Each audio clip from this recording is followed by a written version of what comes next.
రోజు నాకు చాలా ఆనందంగా ఉంది. ఎందుకు అంటే అన్నమాట ప్రకారం ఈ రోడ్డుని అభివృద్ధి చేసి చూపిస్తానని చెప్పాను. ఈ రోజు దానికి ఫౌండేషన్ స్టోన్ ఈ రోజు ఇక్కడ వేయటం జరిగింది. ఇంతకుముందు 2014లో నేను ప్రచారానికి వచ్చినప్పుడు ఆ పంటకాల పక్కన ఓట్ల కోసం తిరుగుతూ ఉంటే అక్కడ బాజీ గారు కానీ లేకపోతే ఆ టీచర్స్ కాలనీలో ఉన్న వాళ్ళందరూ కూడా ఈ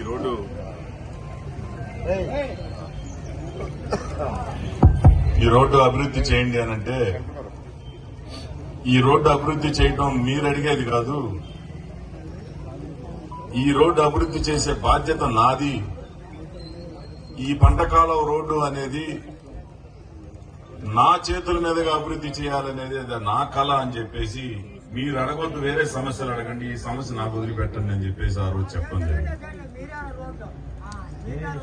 ఆ పంటకాలం రోడ్డుని అదే విధంగా నేను చాలాసార్లు ఆ రోడ్లో వచ్చినప్పుడు ఒక మురుక్కాలో ఉండి పందులు తిరుగుతూ ఉండి చాలా భయంకరంగా ఉండేది.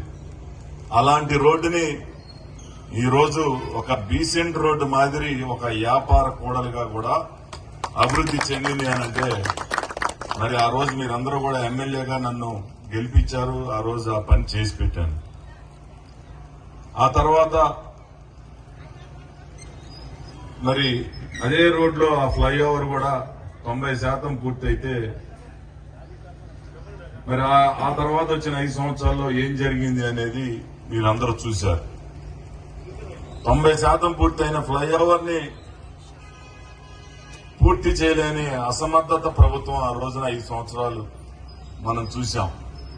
కేవలం 2 నెలల కాలంలో ఈ ప్రభుత్వం వచ్చిన తర్వాత పనులు ప్రారంభించి ఆ ఫ్లైఓవర్ ని కానూరు గ్రామానికి బహుమతిగా పూర్తి చేసి అందిస్తే ఈ రోజు ఎంత ట్రాఫిక్ నడుస్తూ ఉందో ఒకసారి చూశారు.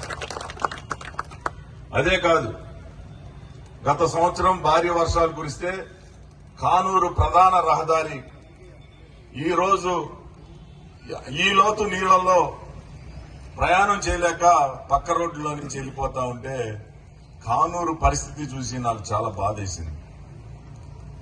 అప్పటికప్పుడు ప్రొక్లైనర్లు తీసుకొచ్చి చుట్టూతా కాలువలతో వేసి ఆ నీళ్లు వెళ్ళిపోయేటట్టు ప్రయత్నం చేసి ఆ తర్వాత వారం రోజుల్లో రాత్రికి రాత్రి